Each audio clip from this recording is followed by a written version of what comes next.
Doing okay? Okay, it is 5:30. Let's call the meeting to order, and can I have the roll call, please, Nick? Sure can. For those who haven't been with us for a while, we're following a slightly different format here. We're going to be doing primaries first and then alternates after that. Let's start with Director Enfer. Jack Lou. Director Leopold. Director McPherson. Director Cassidy. Here. Director Franklin. Director Pollock. Here. Director Dillis. Here. Director Ferris. Here. Vice Chair Henry. Here. Director Stiles. Director Perry. Here. For alternates, Director Baskin. Present. And you are for Director Enfer, correct? Correct. All right. Director Brown. Director Koopman. Director Hayes. Director Lind. Director Moran. Here. I understand you're not voting, correct? That's correct. And Director Reber.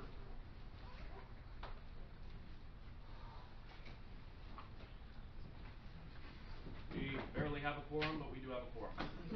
Right. All right, well done. Do we have any additions or deletions to the, it just, J.M. Brown just walked in? 31. Additions or deletions to the agenda? None from staff. Any, we have written correspondence, we have a letter of support from the Mid-County Groundwater Agency. Any comments on that? Okay, hearing none.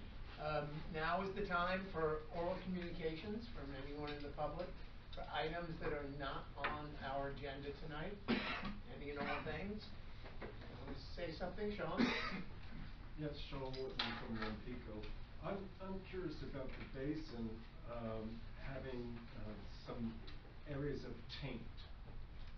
An example being, say, where the Union 76 is, the gasoline leaked out of the prior business that was there, and that MTV was in the water space, and that caused the Mignano Woods people to have to stop using their wells, and they're now part of SOB water district. But it's not the only taint that's out there, and I was wondering how we're marking our little cubes, there's 100,000 of them, how we're marking out these spaces and how we're going to make sure we don't move some of that stuff into other water spaces when we make this a sustainable basin by putting water back in.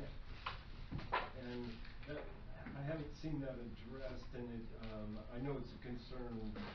Recently at an environmental meeting I was at about a housing at the old Watkins Junction location, which is a similar kind of taint of the basin. And I know that's not all. There's others that I know of. And so we have to figure out some way of not making a mess of it by moving these contaminants around. And I was wondering how we're going to do that with those cubes. Okay, that's been inputted into the collective brain here, and I'm sure that water quality is going to be one of the things we'll address in the segment, but that's, yes, I hear you. Okay, anyone else? Okay, hearing none. Chair Perry, Director Stiles just came in, sorry. I'm sorry I'm late. That's okay. And it looks like we've got another late arrival. Okay, there's Angela Franklin. Director Franklin. For the recorder. Okay, so we have no consent agenda tonight, and on general we have our annual financial report for the fiscal year ending June 30th, 2019. Are you going to do the administrative and approval of the minutes? Oh, I'm so sorry. Thank you very much. Approval of, I skipped the whole administrative. Just jumped right down to consent. Approval of the minutes from October 24th, 2019 board meeting. Do I hear a motion? Move approval. So moved. Okay, it's moved in second. They'll call Ruth the motion and, Eden the, Second. second. Okay, any comment from anyone else, other than that? Any comment from the public on the minutes? Okay, all those in favor? Aye. All those opposed? Abstentions, Abstention? Yes, David Baskin abstained. as I was not present. That's a good reason. Okay, now we have the 2020 Board of Directors schedule. So we are sticking with the same fourth Thursday of each month. It is still to be seen if if the monthly frequency is what meets the needs the best, but at this point, we would like the board to either approve this as a regular schedule or having a discussion on this. Any discussion? So we're saying, I mean, I guess it's gonna be rare that we're gonna meet less than this. We might even have to meet more. Yeah. Okay. Or we might need to move the date because of the availability of the printers. Like, Okay. Any other comment coming from the public? Okay, do we adopt or just this is for information? approve. Approve. Mhm. Okay. Do I hear an approval motion? I move we approve the schedule for 2020. Second. Okay, Dale seconded, Ruth Stiles a motion. All those in favor? Aye. All those opposed? Everyone's in? Okay. Now, we get to go down to, the general, down to the annual financial report for fiscal year. We have the treasurer of the Santa Margarita Brown Board Agency, Stephanie Hale is here, and, anything to add, Stephanie? So everyone has the report, much more simple than any of you that look at these for your main agencies. Essentially net position increasing, it's all pretty much just any of the additional cash that we pulled in for revenues from the contributing member agencies. Things are obviously, ramping up as expected, compared to last year. More revenues came in, more expenses went out. Majority of the expenses were to a lot of the consultants or some of the different, public outreach that was going on. It is relatively simple to digest, timing of how much, cash is sitting in there at any point is really just reflective of what the cash flow timing was for when I needed to go out and ask the member agencies for additional contributions. For the most part, it's relatively simple right now. Okay. Anyone have any, questions? Yes. Lois. I always have a question. That's okay. I guess net position bothers me. I understand what net position is. To me, it's actually your money after all your expenses and your income. But in this case, you just ask for money and spend the money, and it seems like a financial statement or even the budget makes more sense. I realize you gotta do an audit. And maybe there's no way of getting around the word net position. Yeah, But so to me, that's profit, and there is no profit here. True. Yeah, so net position, like you said, is the money that's essentially sitting there. What ends up happening, since this is a JPA, what happens on the contributing members books is whatever that remaining gets divvied up based on the percentage that we contributed, the member agencies contributed each year. Because essentially what would happen is if at 6/30/2019 this JPA dissolved, those member agencies would get whatever that remaining balance is back. But from the perspective of looking at it as Santa Margarita, I agree. It isn't exactly the same real number but it is the formality of how audits are having to be presented.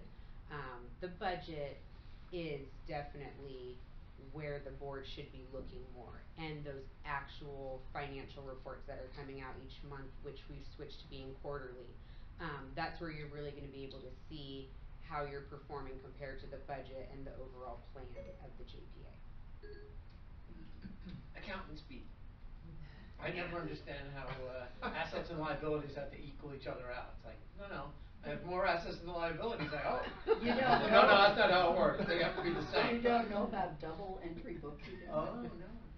We'll talk. Okay, let's talk. Okay, anyone else? One clerical thing, page 11 shows me as the secretary, I'm happy to be it. So, I think technically it's Angela. Wow. Is that what it was as of 6:30? Mhm. Okay. Yes, I see that. That's an easy update. Good catch.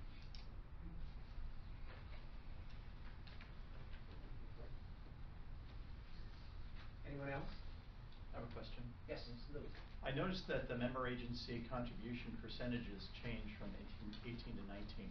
What is that based on? I don't come up with it. I do believe that it's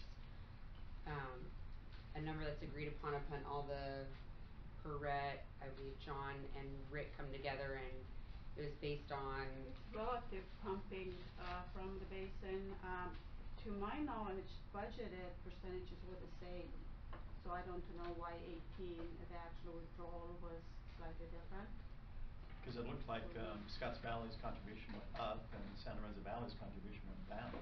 Yeah, we should The look into percentage the that I saw. 18, as if I remember correctly, we had 30, we kinda said, because it's only for that planned development phase, and it's close enough, because it depends on the year, it does change from year to year, depending on, the specific operational needs of San Lorenzo and Scotts Valley. So we kind of set it, this to be the same for the all 4 years. So maybe Stephanie and you and I, we can go look what and happened in 18. double check, yeah. Good point. Thank you, Lou. Anyone else? Anyone from the public? Any comment on the document, any question? Okay, hearing none, we would accept this report. Do I hear a motion to accept? I motion to accept the report. Lois, motion to accept. Second. And J.M. Brown, seconded. All those in favor? Aye. All those opposed? Okay. Move on now to the fun part, our informational session, groundwater sustainability plan elements, 4.2.1, the GSP roadmap update. It's just there, we thought it's maybe the most appropriate to put it as close to the, specific element that you will be reviewing. It's that format, overview of all of the steps that this board will be undertaking along with consultants and staff, and just changing so that what you will see will be changing there is the column that says work progress from a month to month, that percentage, and then yes, even notes, in respective columns. So this is something that the staff will keep updating, and you will always find it as part of the, informational session in the front. Okay? Yes, Ruth? I would like to request a glossary, either at the end of the packet, beginning of the packet, because I see something, revisions to propose DSW, MT, and MO. And I'm sure you guys know what it means, but I'd like to know what it means. Yeah, I do. We actually, Director Stiles, I actually do have, those printed out. Usually I've been trying to put them in there, I just forgot this time Oh, around, great. my apologies. That is part of the product, and going forward, it should be in there. Okay, I'll grab it on the way out. And the answer to that question? What is it? Oh, the specific, which? We've got, in July of 2020, DSW, MT, and MO. Depletion of surface water minimum threshold measurable objective. Oh, Thank you. What she said. Right off the top of her head. Wow. Just twist Chris Mint and Mo. She Go speaks ahead. that language. I'm fluent in Sigma now.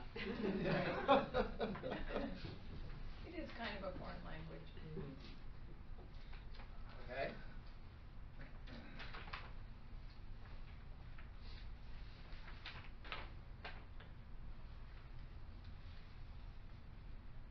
So, move on to regional climate change conditions. So I'll start that off. We are missing our fearless facilitator tonight, Dave Seppos. His son has some medical issues, so he's having to stay up in Davis. So he has given us some notes and has asked us to carry on without him. So we've got a couple things we're going to do tonight. The main thing we're doing, maybe I should get up over here so I don't have my back to you guys. The focus tonight is on climate change. Climate change is something that we do need to take into account as we're developing our groundwater sustainability plan. Climate is already changing, so we can't just look at the historical information. We have to project forward. And our plan has to go out into the future. So we have to take into account what's going to be going on in the future with regards to climate change and other various things.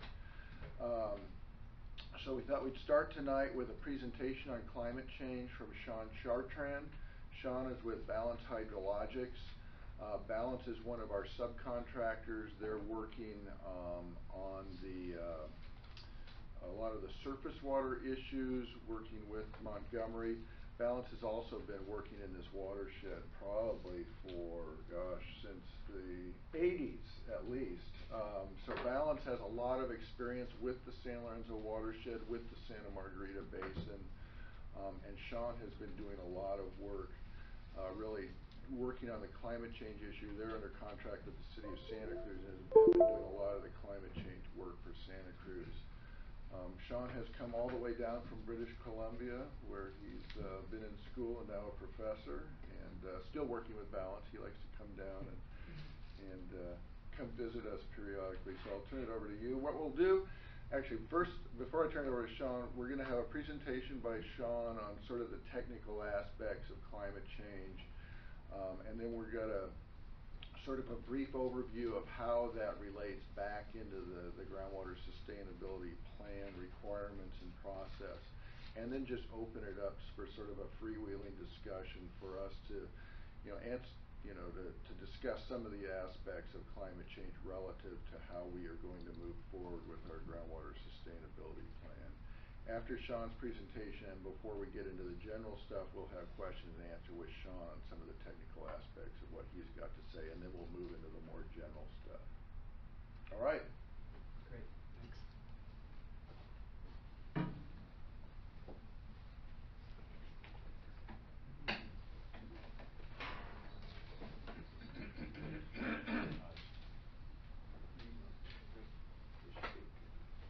Okay, great. I'm excited to be here, and I will say right at the start, some of you will have seen this content before. What I've learned over I've been working with the city trying to incorporate climate change projections into water supply planning since 2004. We tackled climate change and brought it in starting in about 2008. So we've been thinking about this for quite a long time now, hundreds and hundreds of hours of discussions amongst a large group of us. And I'm going to give you a small snippet of that experience over the last 11 or 12 years and give you, set the context within the historical period and try to convince you that that's a reasonable perspective then to look forward. Because as John said, climate is already changing, and what we know now is that the way climate is changing is pretty darn in line with what projections tell us we should expect. And that's important because it gives us some confidence by which then we can use projections in the planning process for water supply, and specifically for all of you with respect to preparing the groundwater sustainability plan. I am here to help you at your benefit, and so if there's anything that I say along the way that's unclear to you, if I use words that don't make any sense, please stop me and ask a question. We don't need to make it all the way to the end. What's most important is that you get what you need from me tonight so that you can step forward in this planning process. Okay? So I want to start with a simple question. Why does climate change matter for Sigma and the Santa Margarita Groundwater Sustainability Plan? How many of you have heard of this phenomenon that is being called the climate whiplash? Raise of hands. Maybe 25% of you. Climate whiplash is simply where we are in, let's say, a drought condition, maybe for 2 to 3 years, and in a subsequent year we move into a very wet condition. So the climate goes from one extreme to the next.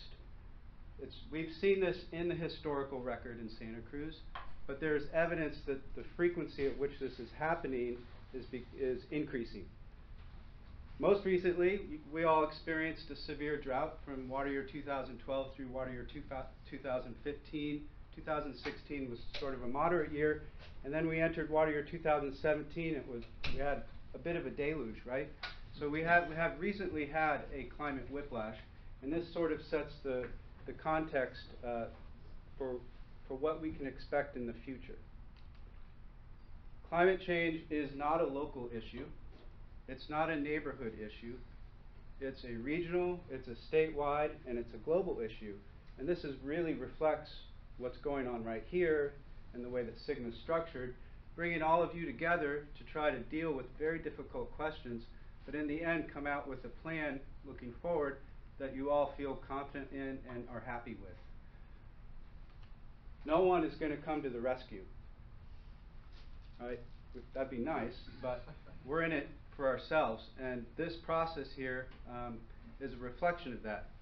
The state realizes that the severity of climate change with respect to water resources is large, and so they developed a framework that you are implementing now, and that is bringing you all together so that you can basically build a locally resilient groundwater basin and give you some confidence into the future that you will have the water that you need for your communities.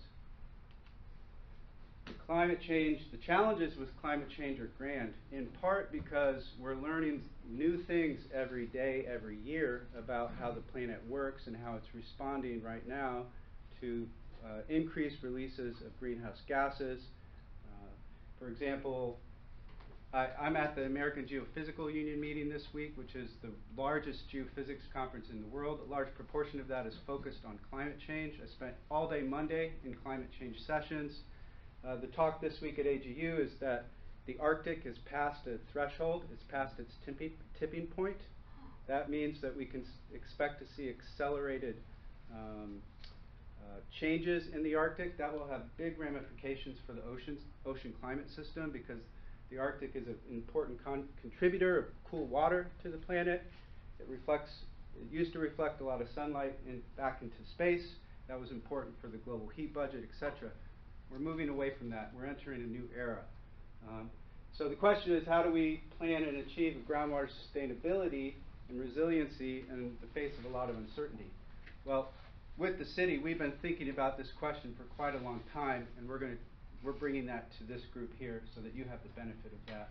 And we've worked with Montgomery as well in the Mid-County project to try to meld our ideas and our perspectives and to bring the best of our ideas forward for the benefit of Santa Margarita project. Sean, real quick, Yes. City of Santa Cruz. When you say Yes, the I'm city, sorry. you've been working City of Sorry Santa about Cruz, that. right? Yeah, City of Santa Cruz. Oop. Now, with respect to the GSP groundwater, the state knows that groundwater is an important supply buffer for many communities across the state. Locally here, it's a little different technically, because the way the rocks are structured, when we go from one basin to the next, things are very different. In the Central Valley, that's not typically the case, right? We have a big, broad valley. Deposits are somewhat homogeneous, so it's a little easier to manage the groundwater supply system there. Here, each groundwater basin has its own set of technical issues. This is just another challenge that we deal with in stepping through this.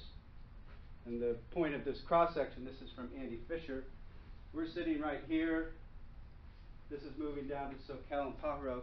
Just looking at the image, you can see that things are different. SGMA provides a framework, and it incentivizes flexible management of the groundwater basin, and that's a good thing.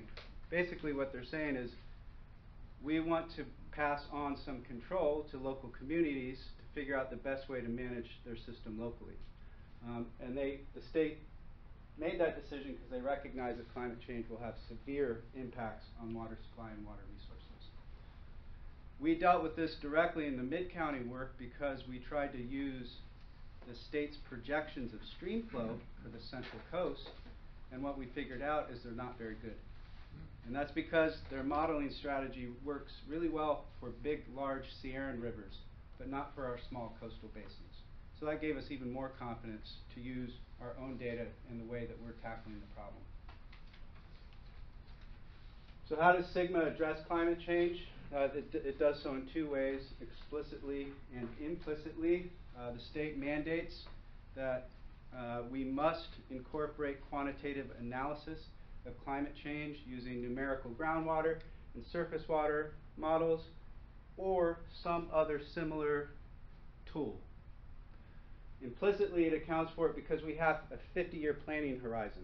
Climate's changing over those 50 years, so we have to deal with it. This raises a question, another question.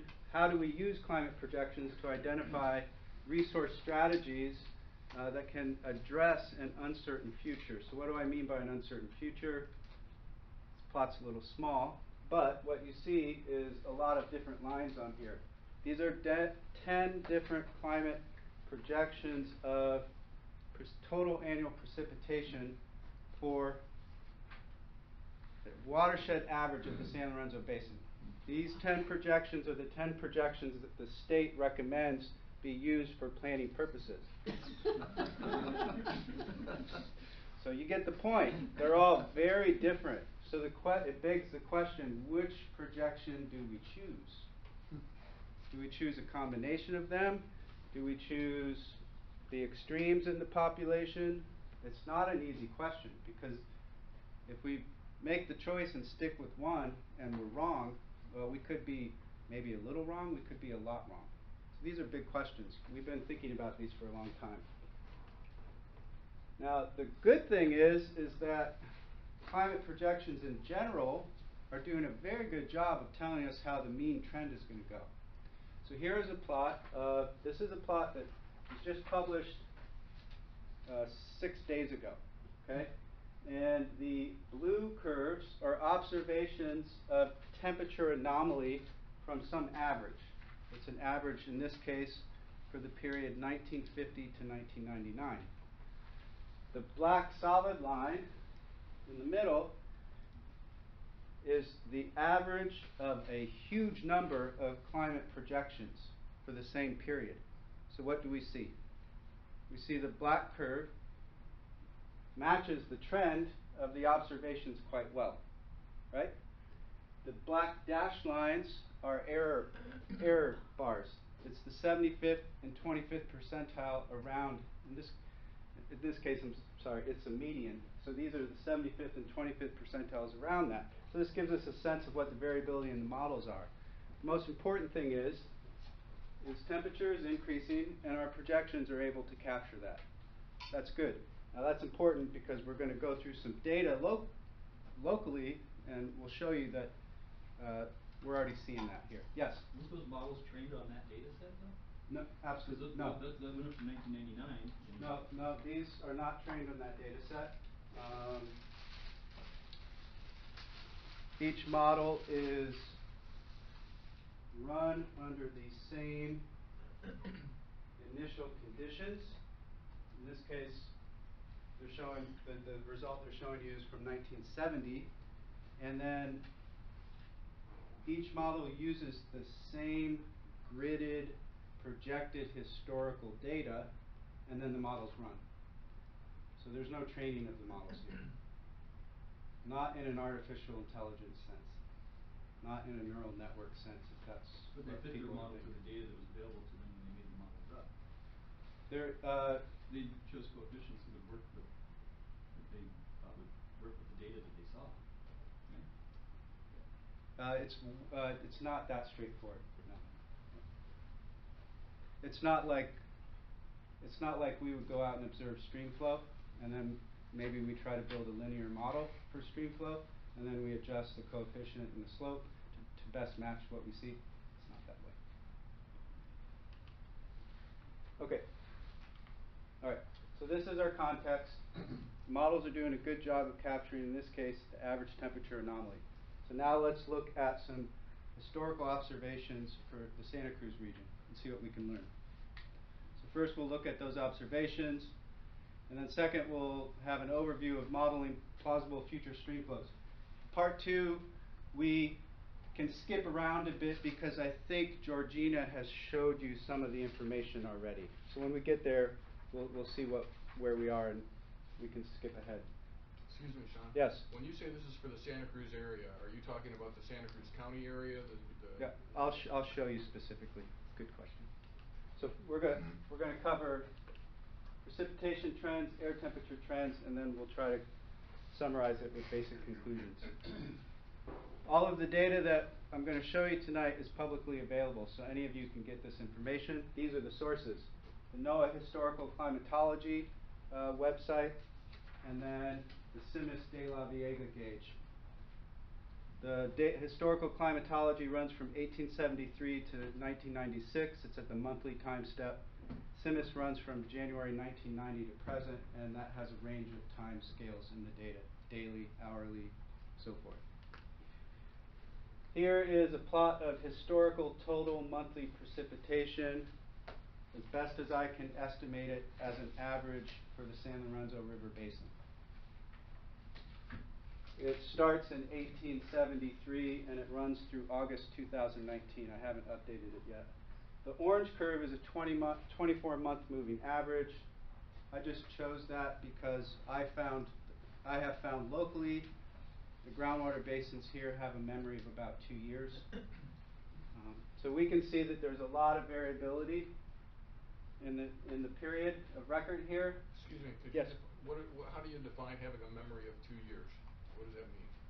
So if climate changes, say we enter a drought, 2 years later, we will really see the effect of that drought in the amount of stream flow that's returning to the stream from the groundwater basin.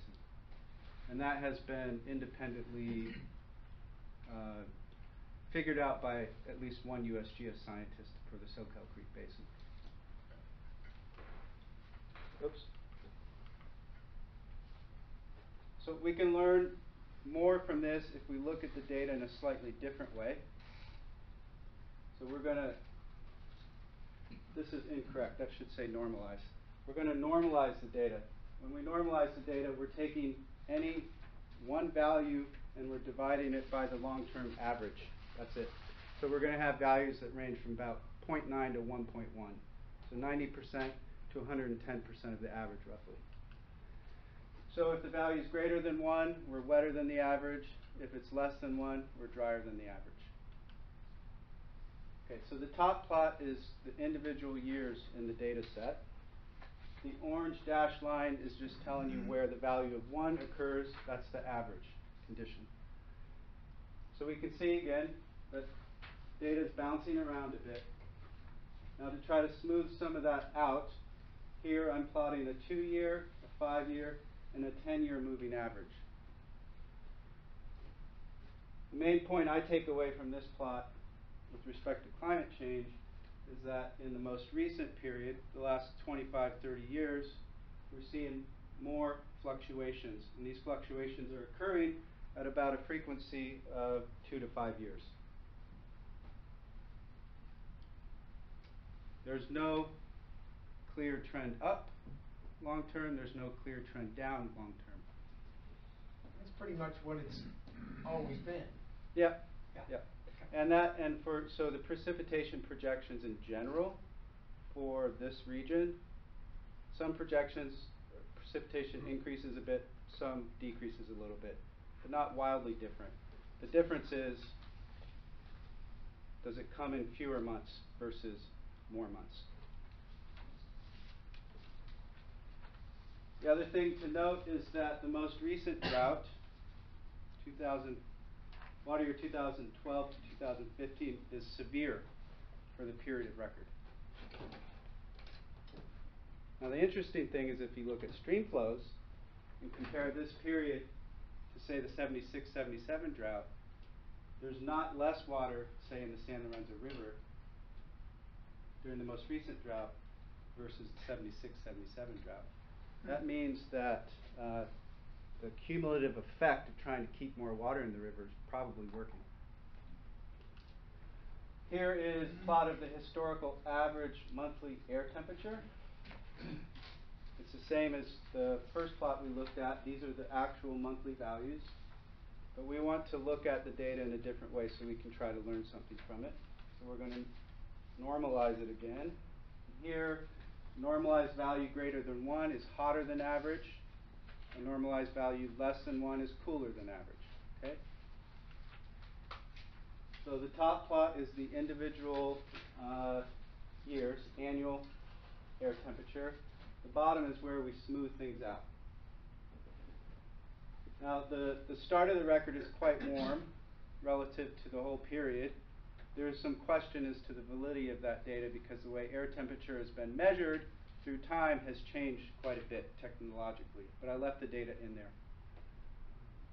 I've circled the period from about 1970 through 2018 because in general we spend more time above the line than below the line.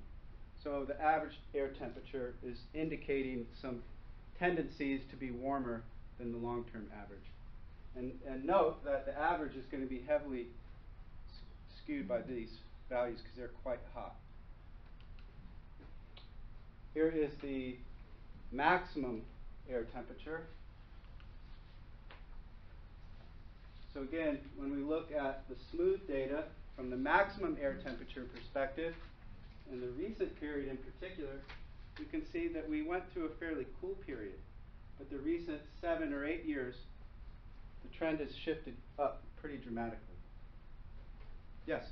The latest data is from De La Viega, and where's the early data from? The early data is from a station that's basically near the Big Trees gauge.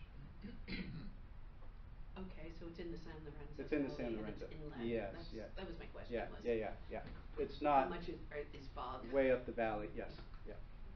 Yeah, that's a good point. Yeah, so the influence of fog in these records, I can't tease that out.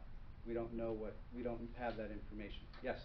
The area was heavily logged back in those days, wasn't it? It would change the water coming off the slopes if it was not cutting through every tree, if it was bare. Sure. Yeah.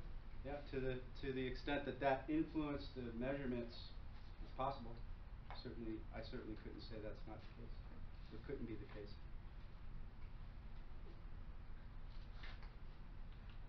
Now, when we look at minimum monthly temperatures, we see a quite different story.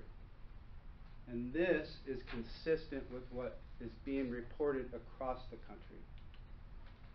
So here's the minimum normalized air temperatures, and what do we see for the last 50 years or so?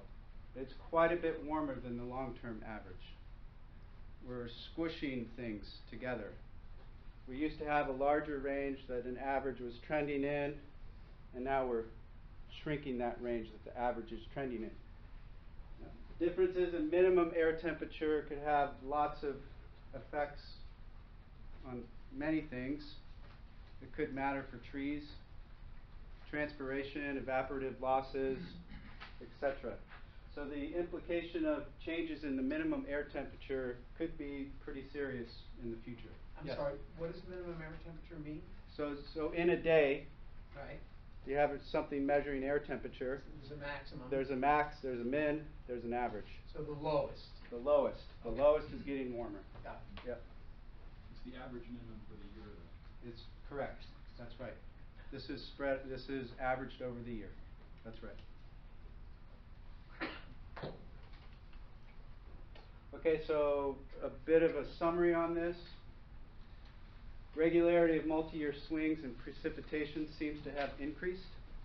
And the water year 2012-15 drought is severe for the historical record. Mean annual air temperature of the recent 35 years is historically warm. The maximum air temperature shows an increasing trend over the last 7 years, but prior to that, for the prior 20 years, it was cool. And the minimum air temperature of the recent 35 years is historically warm. And just to make the point again, this is what people are seeing in other places in the country. The minimum air temperature is sensitive to what's happening on the planet. Okay, so you might be asking yourself, why are we spending time looking at data about the historical period when we are here to talk about climate change? And the reason is, if we're going to use projections of climate, we want to have some idea of whether or not what we see on the ground today here reflects what we should expect with climate projections. Make sense? If there's a resonance there, then we can have a little more confidence in using projections for our planning work. Now, we're going to look at some plots, several plots for the next 5 or 10 minutes. And what we're going to do is we're going to look at the data in a space that looks like this, which is a simple framework to try to understand how information relates to, in this case, historical average conditions. So on the horizontal axis here, we have fraction of change of mean precipitation. So we're just dividing numbers by one another.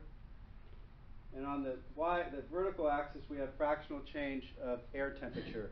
And this is all with respect to the historical average conditions. So from the data we just looked at. Now this is an animation that we're not going to look at because it takes valuable time. So let's just look at the results. And okay, so I plotted, what we're going to look at is a plot of the data from 1900 through 2018. I have arbitrarily split the data in two periods, 1900 to 1958, 1959 through 2018. I did that just to split the data in half. You can parse this data out lots of different ways. You'll still reach the same conclusions.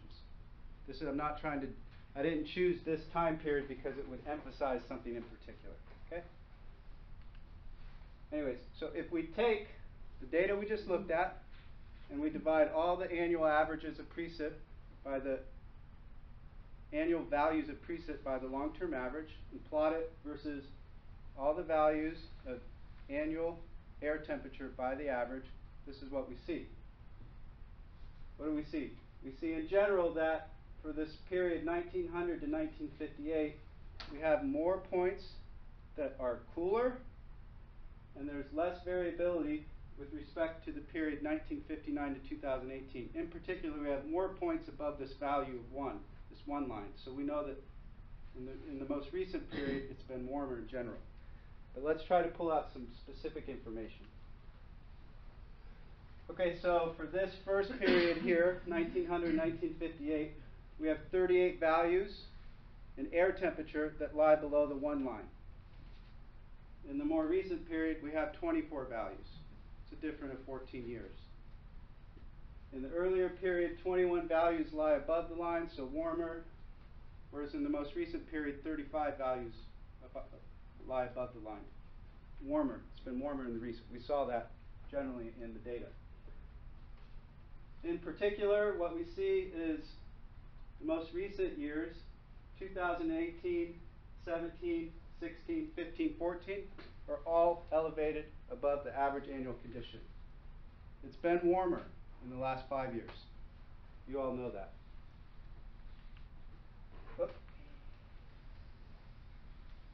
We also see that there are more frequent flips in precipitation in the recent period.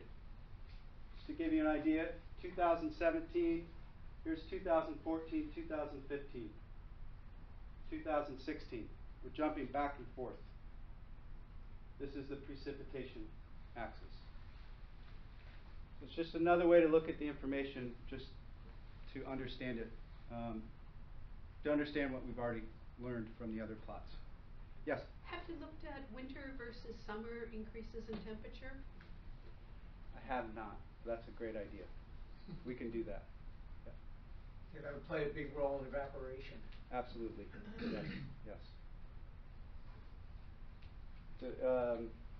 it raises a point to something that we're working on right now. So I'll try to remember that thought. Okay, so we know that things are getting warmer. We have some confidence that precipitation is showing more variability. But how about the number of months per year that we receive precipitation? That's what this plot captures. So on the horizontal axis, we have total annual rainfall going from low values to high. On the vertical axis, we go from 1876 up to 2018. The colors tell you the number of months in any year where we receive more than a half an inch of rainfall. What jumps out at you? We have brighter colors in the more recent period. The brighter colors are fewer months per year where we receive more than a half an inch of rainfall. So the projection, so one of the implications of climate change that we've been told we should expect is that where we used to receive rainfall perhaps over 4 to 6 months a year, now we should expect to receive it in fewer months per year. That means the rain's going to come all at once. That has implications for recharging groundwater basins, stream flows into the late summer, fall months. We're not getting as much water into the ground because we have higher peak discharges that occur over smaller periods of time. Then later in the year, we'll have less stream flow in the streams. This is to me, a concerning result when I plotted this up. Yes? Has implications for the fire season too, right? It has absolute implications for the fire season, for sure. Okay, so now, what are we looking at? Yeah. Okay, so let's summarize things using our simple conceptual diagram here. We know that things are getting warmer. There's this appearance that we have greater rainfall variability, more severe droughts, and we are experiencing fewer months of rainfall per year over, in particular, the last 5 to 8 years. That's the stage that we have going forward. So we are already seeing the effects of climate change very clearly. And these effects, they resonate quite well with what climate scientists tell us we should expect.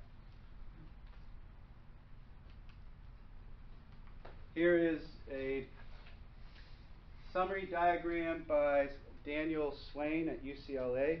He published this, I think, late last year.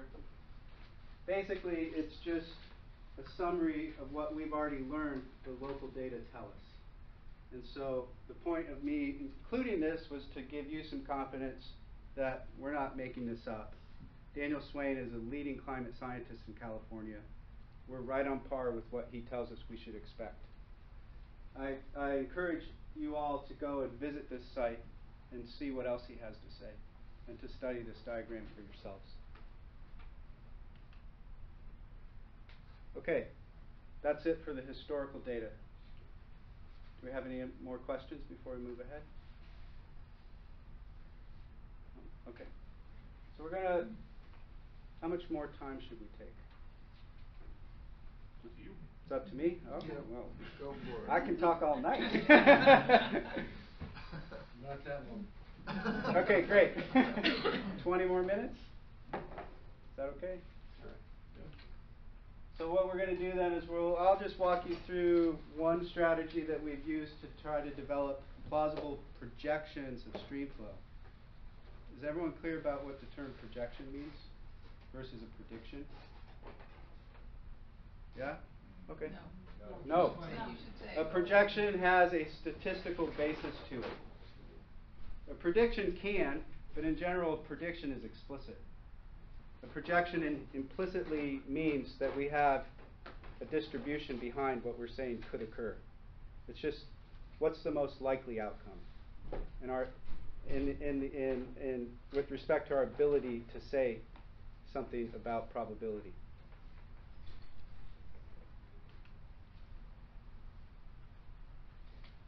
Again, I keep showing this because I'm just trying to make the point that we try to use simple frameworks to understand projections of climate, because we can very quickly get lost in the weeds.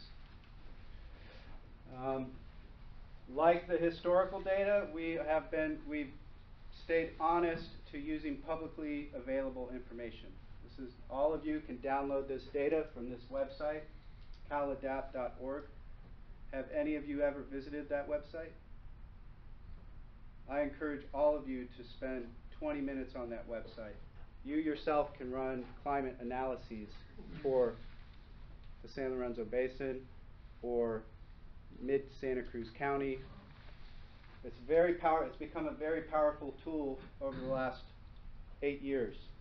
They started as being just a clearinghouse for climate change data that the state was recommending to be used for planning purposes, and they've turned it into more of a user interface to empower the public to have climate change information at your fingertips, so you yourself can learn something and not be reliant on other people to tell you information or to give you information.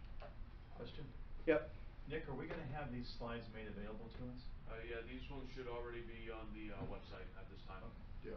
If there are any issues accessing them, my card is in the corner there. For those of you who don't have my contact information, if you have any issues getting at these, just shoot me an email, let me know. So the groundwater model ultimately needs stream flows that feed into it, so that the groundwater model can partition how much stream of water goes into the groundwater basin versus continues flowing down the stream. So we have developed an empirical-based model to develop projections of stream flow, and we did that, it's 2019, in 2006. And we've updated it periodically.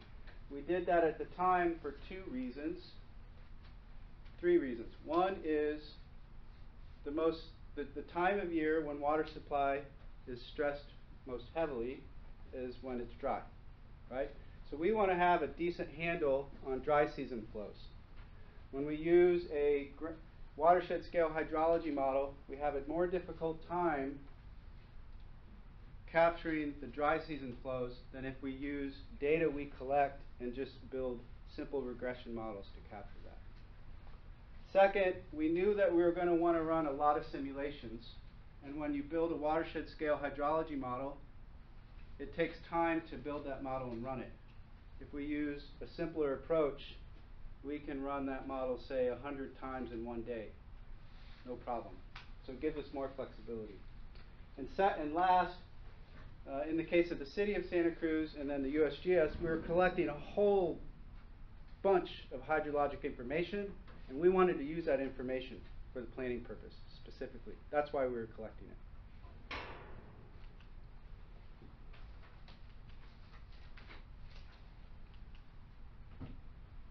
Technical difficulties. Right again. All right. So our empirical approach is just a slightly expanded water balance model. On the left is stream flow, and it could be at a variety of time steps. Stream flow equals precipitation minus evapotranspiration minus recharge plus base flow contributions back to the stream. This is the model that we use. So from climate projections, we get precipitation, and we get air temperature, which feeds directly into evapotranspiration. And for evapotranspiration, we are using a relationship that the State Agricultural Service uses. It's called the Blaney-Criddle relationship. In our model, then, what we're left to estimate is recharge and base flow. So these become the knobs that we can turn. The gentleman in the vest. This is how we try to calibrate our model to historical observations and then use it in forward projections. It all starts with measured stream flow at Big Trees in our case, and then for the purposes of the GSP, it works quite well because we can just scale things based on watershed drainage area. We use measured stream flows, our model, and then we project stream flows at Big Trees. This is This is an old plot. There's an updated version, and the fit is better, but this gives you a sense of historical to model data. So the blue curve is the big tree's natural record. The yellow curve is the big tree's modeled record. And the key here is that we're able to capture the dry season conditions quite well. This is the 76-77 drought. That is a regionally very important set of conditions from which to plan water resources. So our emphasis really was to capture that as well as we could, and we were satisfied with this. The model is somewhat conservative in the sense we're going to be generally drier than if we used a watershed scale hydrologic model. And that level of conservatism or that decision is fine with us. We'd rather say there's going to be slightly less water than more water, because for a planning purpose, if we say there's going to be more water, and in fact there isn't, that has big implications for water supply. So the steps are, we simply acquire the climate change data from CalAdapt. We execute the water balance model. You can run this in a spreadsheet, no problem. The plots here just give you a different look at, or a look at different climate projections. In this case, this isn't relevant here, but we have a different model we use for the HCP planning purposes. And the main point is just a reflection of the 3 points I started with. We use a simplified approach here so that we can quickly run a lot of simulations. And one of the directions that we went with this is we've built a statistical model so we can try to quantify uncertainty and probability and most likely outcome. And during the mid-county work, we worked with Montgomery and Associates to try to figure out how to bring those perspectives together, and we were successful in that. Okay, so we return to the plot we were looking at a few minutes ago. This is our plot of 10 different projections, and it reinforces the question of how do we use these projections in a water supply planning context. Again, we're going to rely on this simple framework to look and try to understand different pieces of information or different projections so that we have some rational basis to make decisions. Okay, so keep in mind the center here is always the historical average. And what I'm showing you here are 4 different cases. The left-hand plot, I've added this. Rosemary and David haven't seen it. This is the historical conditions. I meant to do this before the previous meeting, but I didn't. So again, we have precipitation departure on the horizontal axis, air temperature departure on the vertical axis. The darker colors simply mean there are more values in that region of the plot. The lighter the color, there's less values. So from a probabilistic perspective, the probability density distribution, like a normal distribution, it'd be bigger here, and it would get smaller and smaller and smaller that way, and so forth. It gives us a quick way to understand how precipitation and air temperature vary, or co-vary, in the historical period. So what do we learn? We learned that the historical period had a fair amount of variability in terms of rainfall versus the average, right? We have data spread across this whole region. Air temperatures, again, fair amount of variability. But the most data is in an area where it's dry, but it's near the average air temperature. So that's the historical context when we look at the information this way. Now these 3 plots are different climate projections that we have used in other planning studies. The first plot is what's called the GFDL. That's just a model, a geophysical fluid dynamics model. It was version 2.1, and it was for the A2 projection. We don't use that projection any longer, but we put it in there because at the time it was a worst case scenario. And so what do we see with this projection relative to this? Well, the A2 GFDL is quite dry and it's quite warm. So when we use this in a water supply planning context relative to historical, we're going to be explicitly modeling quite quite dry and quite warm conditions. Now we just learned, looking at the historical information, we should expect swings in precipitation in particular, right? We'll have wet years, double backed on dry years. The GFDL A2 projection doesn't give us that. It's just basically dry. These two projections try to inject variability into the data set and then into the water supply planning process. The 4-model ensemble is a statistical model where we take the projections and we sample that lots of times, thousands and thousands of times. And we randomly put it together, and then we look, and the point of doing that is so that we can have a most likely outcome. What we see here is that we have a fair amount of variability. When we compare it to GFDL, we understand that the driest periods in the 4-model ensemble are drier than the GFDL condition. So they stress the water supply system more, so that implication for the groundwater basin would be we'd have less water going into the groundwater basin in the driest years. But you can see it's cool relative to the average, and that's a reflection of how we sampled the air temperature data. We can sample it to make things warm. If we did, we'd have even less water. The coolness of this was dealt with this historical catalog projection. This is quite warm relative to historical. It's also quite dry. So with the historical catalog, we get variability. We get wet years. We get dry years. The big question is, what sequence do they come in? The way the historical catalog was put together, it has a dry period in it that's 3 years long, and that dry period is most severe of all the projections we've used so far. So we have one projection, historical catalog, that we think is a plausible future condition. It's relatively warm with respect to historical. It gives us more variability, and it gives us dry periods that are drier than what we've experienced in the past.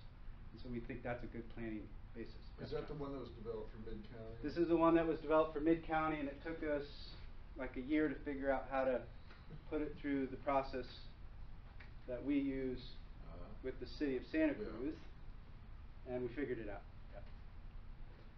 Now since then, we've done one other thing, and I don't have it plotted here because I felt like 4 different projections would just be too much.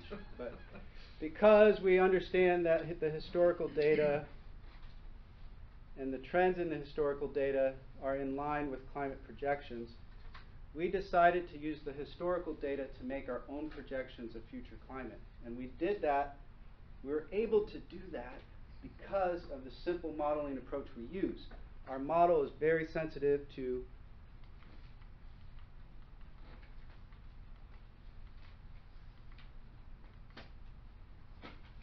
evapotranspirative losses, very sensitive to air temperature.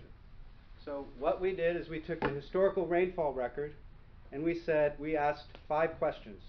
How would the historical rainfall plus warmer historical conditions translate to stream flow? So we assumed an average of 1 degree Celsius rise, 2, 3, 4, and 5. 5 is the worst case, as we're told, that we can expect, rise in average air temperature. 2 to 3 is what we can expect late century. What we learned from the process is that in between 2 and 3 degree average air temperature rise with historical rainfall, we enter a solution where things really start to get bad. 5 degrees, the stream flow record for 5 degrees is very, very dry relative to historical. So we have that projection that we can also use as a boundary condition, essentially, for the groundwater model that will be run here, but we haven't made those decisions yet. So Sean, yep. Are you developing the data in a way that enables you to run analysis similar to Gary Fisk's confluence modeling for this basin? So everything we do can be fed directly into Gary's model, and in fact, that's what happens. Yeah, that's right. What's your time step on those calculations? Well, it depends. We have data at the monthly time step and at the daily time step. The daily time step is just a complete guess, right? We're left with a monthly value. Well, I should pause. You can now, climate models, they are now projecting daily precipitation patterns out through 2300. We just looked through 2070 up till now. But in the team, the larger team here, many different people, we decided that we weren't comfortable with daily projections. Let alone, I mean, it's difficult enough to say in 2070 in January, we're going to get 2 inches of rain. Who's willing to hang their hat on that? So we decided that we're willing to work with monthly projections. However, we have a procedure to decompose it to daily. It's just a guess, though. Yes. Anyone else? Yeah. Yes. Dave. So when are you going to explain how we translate this data into water or into basin management policy? Me? Anyone, because from a layperson, from a non-scientific thing, we're looking for how do we develop policy for management of our basin? Yep. What does this tell us? What are our planning parameters? Right. That we're going to use? Like we've studied previously that San Francisco and Santa Barbara both treat themselves as though they're in the first year of a 6-year-long drought. Yep. And that's what their modeling tells them they want to prepare for, because there's cost benefit and risk benefit analysis that tells you that there are limits to what you might be able to do. Right. Right. So how do we get to there? We get to there with all the technical members of the team sitting down with all of the concerns and thoughts of all of you, and then trying to figure out what is the best way to make these decisions. I mean, I personally cannot answer that question, right? But from all of my conversations with my work with the city of Santa Cruz, this is the general approach we've taken. Right, because in the city of Santa Cruz, we looked at what happens if we have 2 of those worst droughts almost back to back. Correct. What does that Yep. do to our system, and can we Yep. survive that, or what changes do we need to make to our system so we could survive that as an event? Yes. Because we took that as a planning event that was not beyond the horizon, but at the same time, you couldn't plan for an infinite drought. Correct. Yeah, I mean, absolutely. And, questions. Do you want to jump in, Rosemary? Well, I just wanted to say that when we do the update to the urban water management plan that's due in 2021, the state will now require us to look at a 5-year drought, not a 3-year drought. So we're going to at least, and of course this isn't related so much to the groundwater basin, but it's, to the sort of hydrology that is behind some of what you're seeing that Sean is presenting here. But the member agencies have to deal with that reality in terms of their plans, so it affects how they would develop a plan for management of the basin. Well, exactly, and I think that ultimately when the groundwater model gets put together and the relationship exists between the surface water work that Balance has been doing, and we heard, you weren't here, but we heard a presentation about that, the data that's been being collected in the surface water situations a few months ago, then we'll start to see kind of what the challenges are relative to the sustainability criteria. And having sat on the mid-county basin, you know how that goes in terms of groundwater levels and the groundwater surface water interaction. Saltwater intrusion won't be the big issue here, but there will be another issue. But recharge of the basin will be the big issue. Probably, yeah. Yes. Go ahead, Jack. Okay. I know you're just looking at a certain time frame, but what's the end game? Do things just keep getting worse and worse and worse? Recognize we're going to do the best we can. When does it all fall apart? And you mentioned a tipping point before, and I wasn't sure exactly how to interpret that. Like, what does that mean if we've hit the tipping point? Is it just so? I guess is it that serious? Is it the end of the world and all that? Is that? Okay. Let me start by telling you about something new at AGU this year, and the AGU, American Geophysical Union, biggest meeting of geophysicists in the world. They spent a whole afternoon. They brought in psychologists and therapists, and they had 2 sessions on how do climate scientists deal with the kind of information that they're pumping out and not get just utterly depressed and have loss of hope for everything.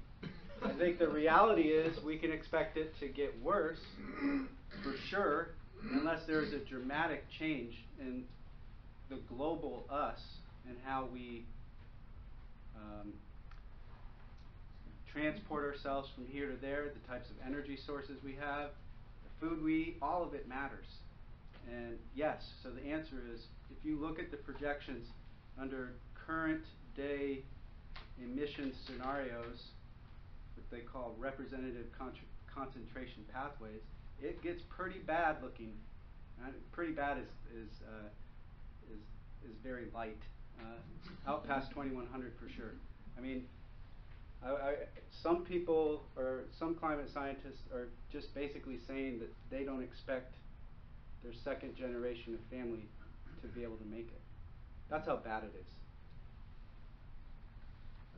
Yeah. You have lost that question.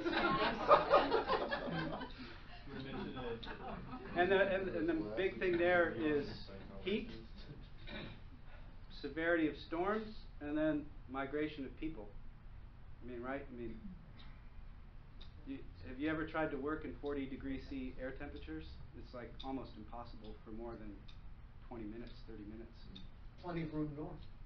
Plenty of room north. Well, so I spent the summer in the Arctic, and I mean, I was at 80 degrees latitude, 80. I only had to go 100 kilometers, and I would have been in the Arctic Ocean. It was 22 degrees Celsius, 5 days in a row. I mean, I was in shorts and a t-shirt. I didn't sleep in my sleeping bag one night. Yes? So I'm not sure if I'm saying this word right, but the methyl hydrates, or the methane ice that's up in the Arctic Ocean. Okay. So if that melts, supposedly that's a huge tipping point. And the historical record going way back suggests that the ocean temperature could be, if all the carbon's released into the atmosphere, that the ocean temperature could be as high as 90 degrees Fahrenheit on the average around the world, which would really change the climate on Earth. Oh yeah, I mean the climate, the ocean is the climate engine of the planet, right? It's the big heat capacitor. So it's warming up, and yeah, so the warmer it gets, the more water it loses into the atmosphere. That drives bigger storms. That changes the way air masses are moved around the planet. I'm not a climate scientist, though, so I'm starting to trend outside of my expertise. So I should. Yes. You didn't really show any diagrams showing how you said that you get out to about 2 to 3 degrees centigrade. Yeah. And then things start to take off. Yeah, I'm not showing you those Okay, results. and Yes. We need a psychologist here. Are you going to show them? Are you going to show them to us, or? Tonight? Yeah. No, I didn't bring those results okay. tonight. The No. reason I ask is Yep. that I think most climate scientists now think that 2 to 3 degrees is baked in. Yeah, right. We're not. The CO2 that we're emitting actually has not dropped. It's Yep. going up, and Yep. so we're stuck with 2 to 3. Right. And right. 5 is not the worst case scenario, but it's it's a possible scenario. So Yes. so I guess what I'm concerned about is that Okay. we're almost surely going to have 2 to 3 degrees, and so if that's where your models start to get wonky, then we really need to have a good understanding of what the uncertainties are and where it goes from there if we do get it to 5. And so that's. Yes, that's a good point. So to be a little more specific with what I mean, in between 2 and 3 degrees Celsius, the way that evapotranspiration is calculated, the nonlinear effect of that, we start to really see it matter, and so the translation to stream flow projection at that point disproportionately has a larger impact. So we see stream flow start to ramp down quicker than the trend for 1 and 2 degrees C. Now, let's keep in mind we're using a simple calculation here, right?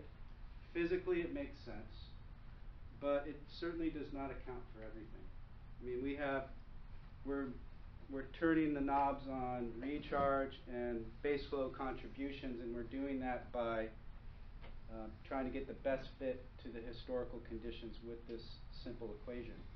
I think the way I look at it is it's like an 80% answer, perhaps. If you can write an equation and say this equals that, and that's truly the case, that would be 100%, right? We're backed off from that.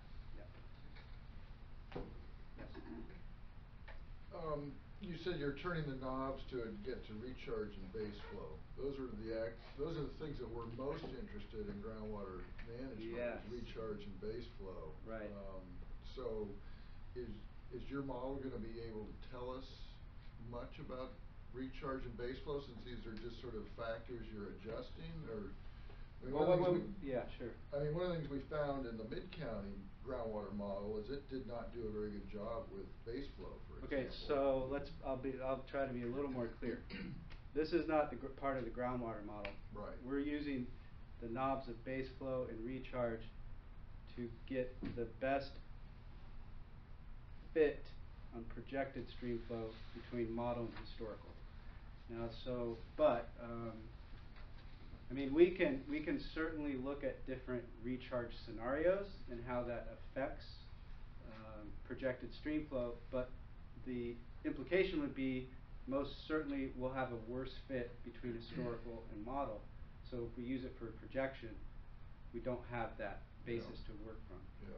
So I think the point there is we have this tool, this simple modeling tool, that we've taken as far as we can. Like if we want a different look on the problem, we should use a different modeling approach. So you can't once you've adjusted your model, you can't plug in your climate data and get really reliable figures on recharge, for example, because it's. I mean, I can give you recharge numbers. Right. But. Yeah. But to a different point, we did that because what do we have when we get climate projections? What do we get? We get air temperature, we get precipitation. So that means in our equation, we plug in precipitation, and then we see the air temperature effect through evapotranspirative losses. So in essence, that's what we're stuck with in this approach. And and then we did some work back in 2012 with USGS with the Flints, and they essentially used a basin, they call it a basin model, to come up with estimates of recharge. And they estimated that by 2100, under some of these scenarios, the recharge would be reduced by about 30%. Okay. Yep. Which was pretty concerning. Absolutely. Because recharge is what feeds our basin, and then that's what feeds our base flow. So that's an impact on both the groundwater and on the surface water base flow. So one approach we could take is we could use that information and try to modify the way we calculate projected stream flow with that information and see how well we're able to capture historical conditions, but more importantly use it for the projected and see what it means for recharge. Yeah. Because recharge right now, the way we calculate it is it's dependent on several prior months rainfall condition, basically, right? So when it's drier, we're recharging less. When it's wetter, we're recharging more. And so it makes basic sense. Yes, sorry, Louise. I lived in Alaska for a year when it was still a territory. Okay. And they always said it was a dry cold. It was Anchorage, a dry cold. Yep. I remember being out in 27 below. Didn't seem as cold to me as a damp cold. Yep. Or, I mean, how much does heat that has a lot of moisture in it affect anything, or cold that's dry or damp or whatever it is? What does that do? Anything? It certainly does, and I think that this is probably getting outside of my realm of expertise, but I will relate it to Jack's point.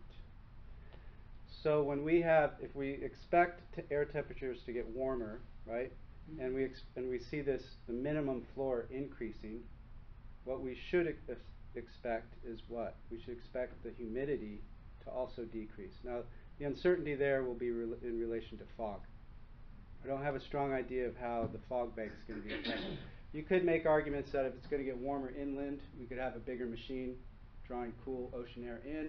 But the big question is, how are the circulation in the ocean going to change in the future?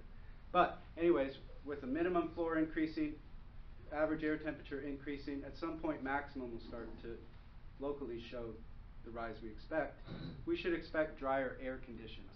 That has implications for forests, fire conditions, everything. So doesn't increase evaporation, which would be moister air, getting warmer, would there be any effect from increased evaporation from the oceans? Well, if it's warmer, we'll be sucking whatever moisture we have from the trees, for instance, out Right. quicker and sooner. So there'll be less moisture going into the dry season in general. And then the big uncertainty is what do we get with fog? And there's no clear answer on that as far as I understand. So are redwood trees gonna die? Because we don't have fog, they aren't gonna survive. So there's an organization in California that's called Point Blue. They used to be the Point Reyes Bird Observatory. They have made projections of vegetative responses to climate projections. And yes, Santa Cruz will be more like Santa Barbara. Chaparral will start to march in. Redwoods will march further north. We're already seeing that effect in North America, right? We already see vegetative communities marching north, say up through the Great Plains into the prairies of Canada. Like, that stuff's already happening. So yes, the answer is yes.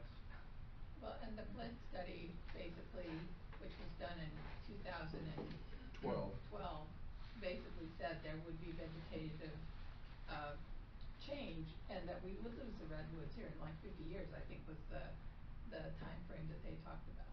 We're not gonna lose them completely, but it's gonna look a lot more like, say, Big Sur, where the redwoods are in the moist areas down in the canyons. You won't have the whole hillsides of redwoods going up the hills. It'll be more concentrated.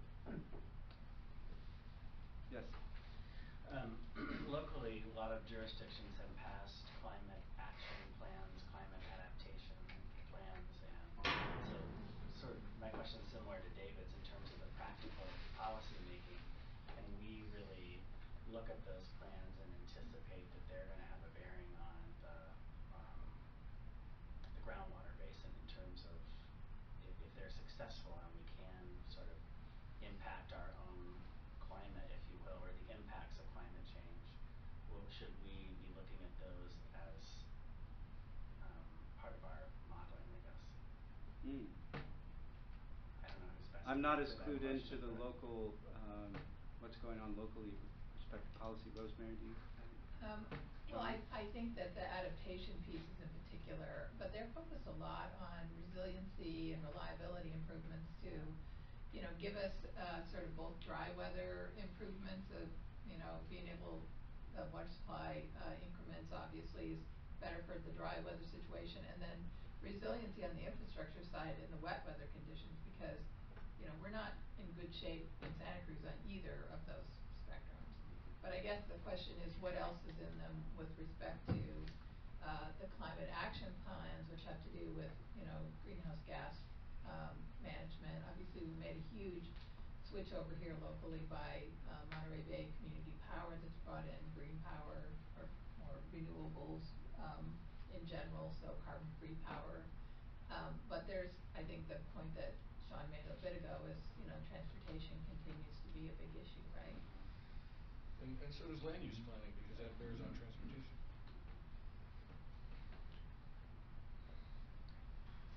So we should probably keep going with your report. Yeah. So that's it. I have a question actually about your limitations and assumptions. Go ahead. Great, yes. Go back to, you were just on the slide about the limitations and assumptions. Okay, so what are present day controls on runoff? What does that mean? Forest structure, coastal fog bank, the average fog condition, land use. If we dramatically change land use in any part of the upper watershed, that will certainly affect runoff, controls on runoff. Precipitation patterns that we don't have a control over. And all those tie into basin management practices. Sure, absolutely. Then your number 2 assumption that wet and dry flows could be more severe than projected. Do we have a measure of that we can use for planning?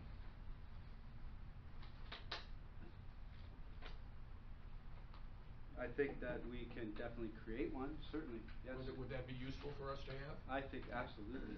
You had a sort of a set of planning criteria specific to just hydrology, that would be absolutely useful. Because your historical projections or historical analysis is enabling us to project a range of expectations for the conditions that we're gonna have to meet and manage for. Right. Okay, so,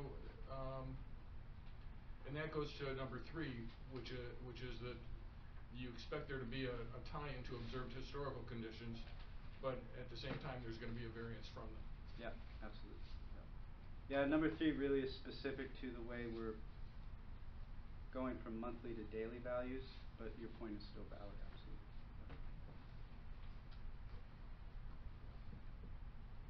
And if it helps people, the state projected flows, if we look at the population of the data set and with respect to ours, the distribution is pretty similar, except ours are drier than theirs.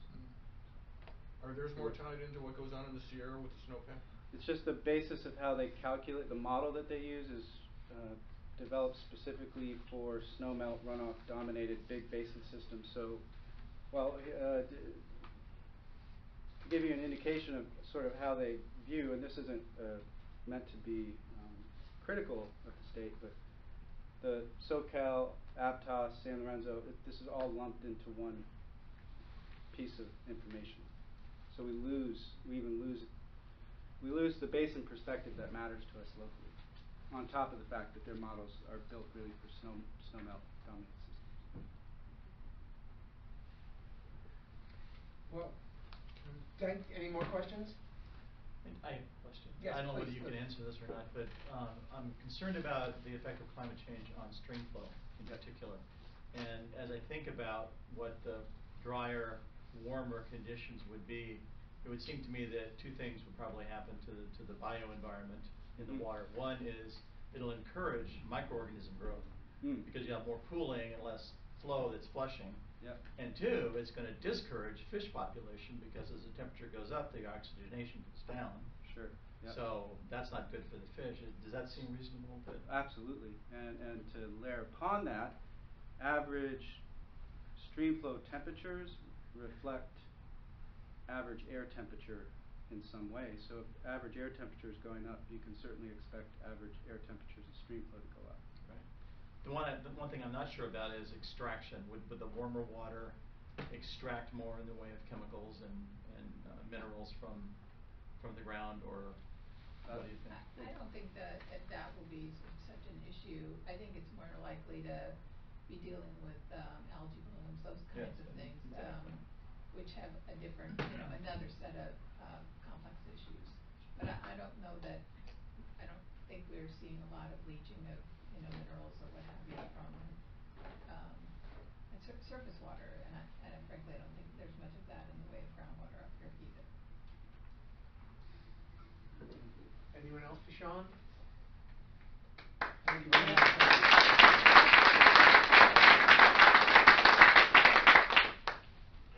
So Vic, you want to put up that other one? The PowerPoint? Yeah. Sure can. So now we're gonna have sort of a little more general discussion. I don't know if we can make it more uplifting. We might have to bring in those, should have brought along one of those. You should bring a therapist with you every time you give the talk. I remember when you did the talk, what was it, last year or 2 years ago, everybody was kind of like, oh man. And then we get Bruce Daniels comes along and he does his talk too, and it's, you can only handle one of those, I think, per session. Give us a glimmer of hope. So what we wanted to do then was to circle back. That was sort of the information on. Can I say one thing? Yeah. Glimmer of hope. The fact that stream flows in the most recent drought were on par with what we saw in 76, 77 is a glimmer of hope.